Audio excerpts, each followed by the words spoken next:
Alors, devant la contestation entourant le réseau express de la capitale annoncé en grande pompe au coût d'environ 14 milliards de dollars par le gouvernement Legault, le parti de la CAQ a commandé un sondage selon lequel le troisième lien bénéficierait d'un appui de 60 auprès de la population. Et j'en parle tout de suite avec Philippe Dubois, analyste politique. Alors, Philippe, quel constat peut-on faire là, sur ce fameux 60 qui a circulé toute la journée sur le troisième lien?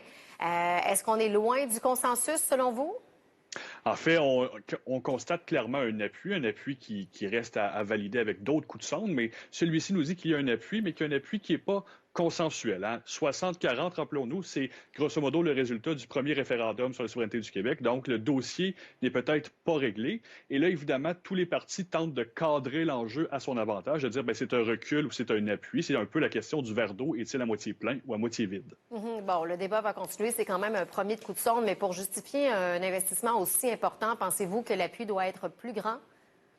Bien, c'est-à-dire que ça, on tombe dans le choix politique. Il y a les faits d'un côté et puis il y a les choix politiques de l'autre. Le gouvernement, clairement, a toujours été transparent à l'égard où il voulait un troisième lien. Il offre un projet qui semble rallier la majorité des gens, un peu plus sur la rive sud que sur la rive nord. Et les oppositions, eux, leur travail, c'est de montrer le revers de la médaille, ce qu'ils vont tâcher de faire avec une écoute variable compte tenu des circonstances. Bon, à la question, pour qui voteriez-vous s'il y avait des élections maintenant?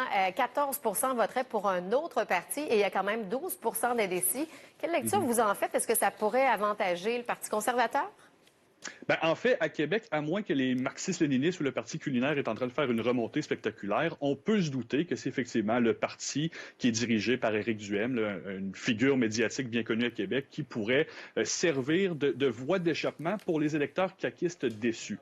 Parce qu'on le voit clairement, les chiffres le montrent, c'est ni le PQ ni le PLQ qui semblent collecter les électeurs caquistes déçus. Donc, on cherche un peu là, la voie de sortie et probablement que M. Duhaime est en train de se dessiner comme une de ces options-là. Bon, autre chose qui a retenu notre attention, Québec solidaire récolte 12 d'appui à la question pour qui voteriez-vous aux prochaines élections.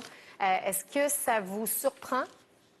En fait, c'est surprenant dans le sens où les électeurs types de Québec solidaire, qui sont généralement plus jeunes, sont ceux qui sont moins enclins à répondre aux sondages téléphoniques. Et là, on parle de données d'un sondage téléphonique. Donc, 12 c'est quand même important.